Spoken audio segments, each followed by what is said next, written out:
مکے کے 13 برس تلوار نہیں چلی ہے لوہے کی، قرآن کی تلوار چلی۔ اسی قرآن کے ذریعے، قرآن بنیادی ذریعہ دعوت کا، جا بجا قرآن حکیم میں ذکر آیا فذکر بالقرآن من یخاف وعید۔ اے نبی اس قرآن کے ذریعے، بلکہ شاید یہ آیت لکھی بھی ہے سامنے، سورہ قاف کی آخری آیت ہے فذکر بالقرآن من یخاف وعید، اس قرآن کے ذریعے تذکیر کیجئے نبی علیہ السلام اسے جو اللہ کے وعید، اس کے ڈراوے سے ڈرتا ہو۔ قرآن کریم فرماتا ہے سورہ مریم کی آیت نمبر 97 میں فَإِنَّمَا يَسَّرْنَاهُ بِلِسَانِكَ لِتُبَشِّرَ بِهِ الْمُتَّقِينَ وَتُنذِرَ بِهِ قَوْمًا لُدًّا۔ اس قرآن کا نبی آپ کی زبان پر ہم نے آسان کیا تاکہ اس کے ذریعے آپ اللہ کے متقی بندوں کو بشارت دیں، مراد جنت کی، اور جو جھگڑالو قسم کے لوگ انکار کرنے والے ان کو اللہ کے عذاب سے ڈرائیں۔ قرآن کے ذریعے بشارت، قرآن کریم کے ذریعے تذکیر۔ اسی طرح قرآن حکیم بتاتا ہے ہمیں سورہ فرقان آیت نمبر 52 میں وَجَاهِدْهُمْ بِهِ جِهَادًا كَبِيرًا، اور اے نبی صلی اللہ علیہ وسلم ان سے بڑا جہاد کیجیے اس قرآن حکیم کے ذریعے سے۔ تو مکہ مکرمہ میں جہاد کیا ہے؟ ہاں، اللہ کی طرف سے ایمانیات کے متعلق آیات کریمہ آ رہی ہیں، چند احکامات مکی دور میں آئے۔ اکثر مکی قرآن جو ہے وہ آپ اور ہم جانتے ہیں وہ ایمانیات کے بیان پر، ان کا بھی ایک بڑا حصہ توحید کے دلائل پر، ان کا ایک بڑا حصہ آخرت کے بیان پر، دلائل پر اور آخرت کے حالات کے تعلق سے، اور ایک بڑا حصہ تذکیر کی نوعیت کا ہے، انبیاء اور رسول کے واقعات اور حق و باطل کے معرکے کے دوران میں وہ مکی قرآن نازل ہو رہا ہے۔ مکی دور میں 2/3 قرآن کا نزول ہوا۔ ایک اور اہم بات بھی ہے، حضرت عائشہ صدیقہ رضی اللہ تعالی عنہا فرماتی کہ اول اللہ تعالیٰ کی طرف سے قرآن حکیم میں شراب کی حرمت، جوئے کی حرمت، سود کی حرمت کی آیات آتی تو لوگ نہ چھوڑتے اس کو، لیکن اول اللہ نے یہ احکامات نہیں دیے، اول اللہ تعالیٰ نے اپنا تعارف کرایا ہے، اپنی عظمت کا ذکر کیا ہے، اپنی توحید کے دلائل کو بیان کیا ہے، فکر آخرت کا تذکرہ کیا ہے۔ اللہ کی عظمت تو پیدا ہو دل میں،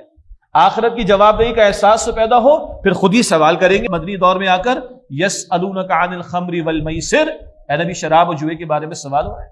یسألونک عن الیتامی، یتیموں کے بارے میں سوال ہو رہے۔ تو اول وہ ایمانیات سے متعلق آیات آئیں جس سے وہ آخرت کی فکر پیدا ہوئی، اللہ تعالیٰ کی محبت پیدا ہوئی، پھر اللہ کی خاطر جو اب حکم آئے گا اس کو مانیں گے، جس بات کو چھوڑنے کا حکم دیا جائے گا اس کو چھوڑیں گے۔ یہ مکی دور میں اللہ تعالیٰ نے اکثر جو صورتیں عطا فرمائی ان کے بنیادی موضوعات، اور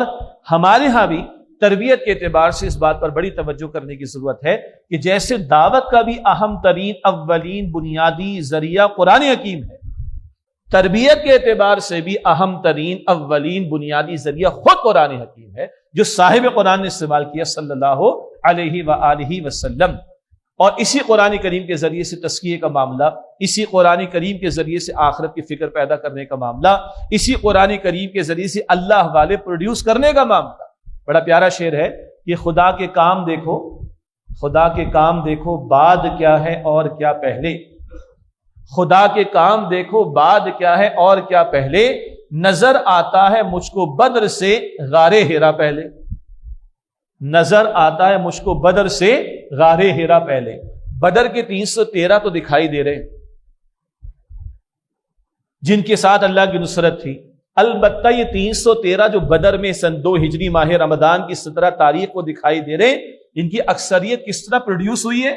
وہ قرآن کریم کے ذریعے سے مکی دور میں پروڈیوس ہوئی، اور اب وہ اللہ کی خاطر سب کچھ لٹانے کو، سب کچھ پیش کرنے کو تیار ہو کر آئے۔ تو آج بھی تحریکی حضرات کو، تحریکی ساتھیوں کو اچھی طرح یہ ذہن نشین کرنا چاہیے کہ جیسے دعوت کا ایک اہم ترین ذریعہ خود قرآن حکیم ہے، اسی طرح تربیت کا بھی ایک اہم ترین ذریعہ خود قرآن حکیم ہے۔ اور ایک اور بڑا مسئلہ آج بجا طور پر دجالی تہذیب کا غلغلہ ہے، دجل فریب اپنی آب و تاب کے ساتھ ہم پر طاری ہے، اور دنیا کی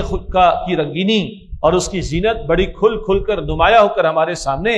ہمارے اکثر تجزیے اور انالیسس میں بھی یہ ظاہر پرستی ہی کا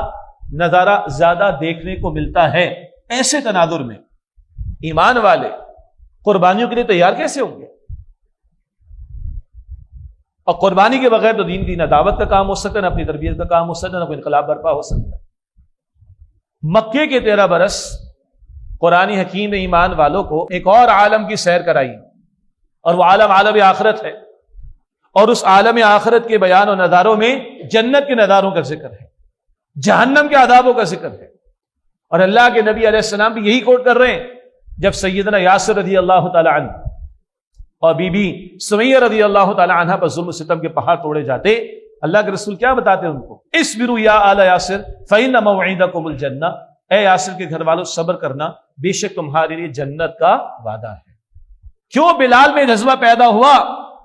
کہ سینے پر بھاری پتھر بھی ہے؟ بڑی بات عرض کر رہا ہوں، اللہ مجھے اور آپ کو مصداق کسی درجے میں بنائے، کسی درجے میں سے کہ ان کا مقام بہت بلند ہے جن کا حوالہ دیا جا رہا ہے۔ کس بات نے تیار کیا بلال کو؟ تپتی ریت بھی ہے، سینے پر بھاری پتھر بھی ہے، منہ سے خون کی الٹیاں بھی ہیں، اور زبان پر احد احد، ایک اکیلا تنہا، اللہ اس کا کوئی شریک نہیں۔ کیا شے تھی وہ؟ قرآن کے ذریعے جو